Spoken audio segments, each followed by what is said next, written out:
Hello everyone, welcome to myself, Max McGillivray of Red Fox, and welcome to our video vlog of this week. Today we've got the pleasure of meeting Jack Ward of the British Growers Association. We're very kindly being hosted by Jason Burgess at his site in Yaxley, and I love his site because it's one of the few sites in the UK that actually has an allotment next to it. So let's see what Jack's got to say, but before that, have a look at our website to see all the new roles that we've got on the go in the UK and overseas. Some really interesting stuff. And talking of interesting, let's go see Jack. So Jack, hello. Hello. That's good fun setting up, and we're going to thank our lovely camera lady in a minute. Thank you, Debbie. So Jack, can we just have a bit of background on yourself first?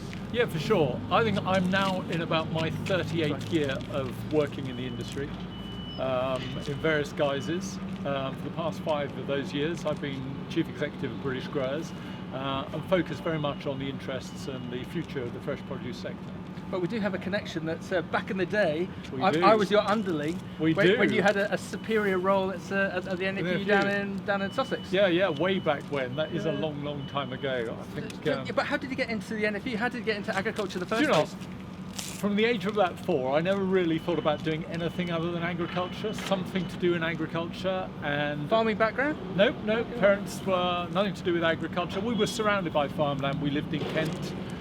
We were surrounded then by hop fields and cherry orchards and apple orchards, and everything was great. And I went through various agricultural colleges, and at the end of my education, I was faced with a choice of really, did I go into farm management, did I go into sales, or did I go into something else?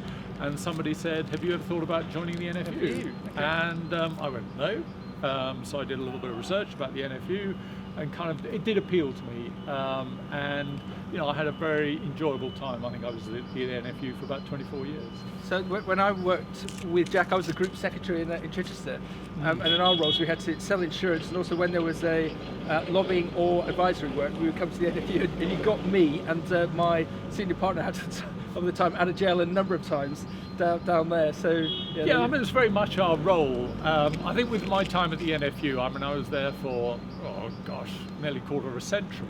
I think I worked through every agricultural crisis for a generation. Yep. And it got to a stage where I thought, I need to go and do something different. I need to go and do something that's a bit more positive and a bit more constructive, in terms of not dealing with all the negatives all of the time. Okay, so you look at where we are today with the British growers. Yeah. To me, it feels like we're in a bit of a crisis. And Debbie, thank you very much for the carrots. You look at these beautiful carrots from Produce World, who sat stood in the yard of. There seems to be this, as the Tim O'Malley penned last summer, this race to the bottom.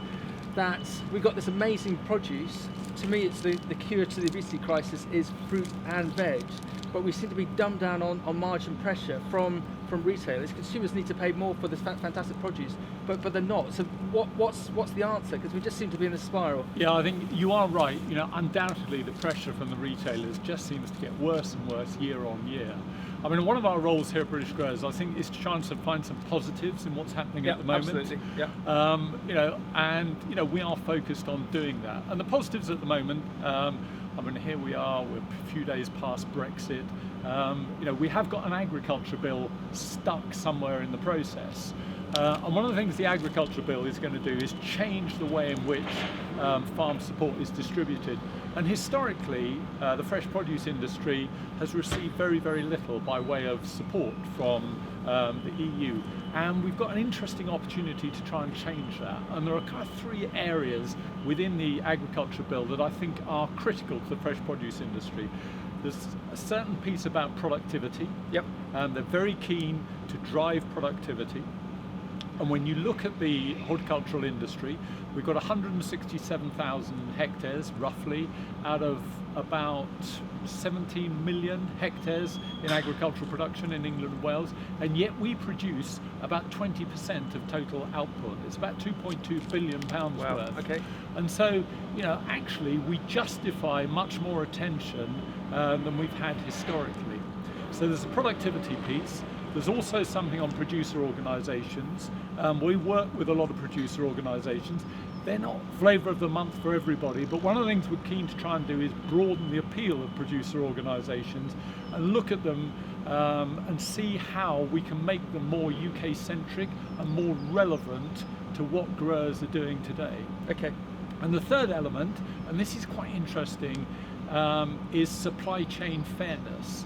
Now they've put a piece in the bill about supply chain fairness. Now at the moment, because the bill's sort of slightly stalled, we don't really know what government thinking is, but that comes back to the point that you were making earlier about how do growers get a decent return for the effort and the hard work and the investment that they're putting in to put that kind of produce on the shelves 24/7.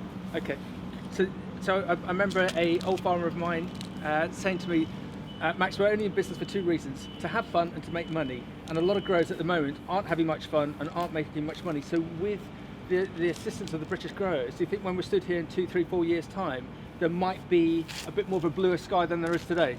Well, it's interesting, isn't it? Because I mean, we stand here, we don't quite know what the arrangements are going to be post-Brexit, and we may find a situation where actually relying on other countries' production to kind of underpin the price Okay. in the UK may be more difficult, and depending on exchange rates, we may find that actually there needs to be a greater reliance on UK suppliers, UK producers to keep those shelves supplied. You know, we don't quite know how this is all going to map out, but we've had this situation of freedom of movement across the EU. We're probably going to end up with something that's slightly lesser in terms of freedom of movement.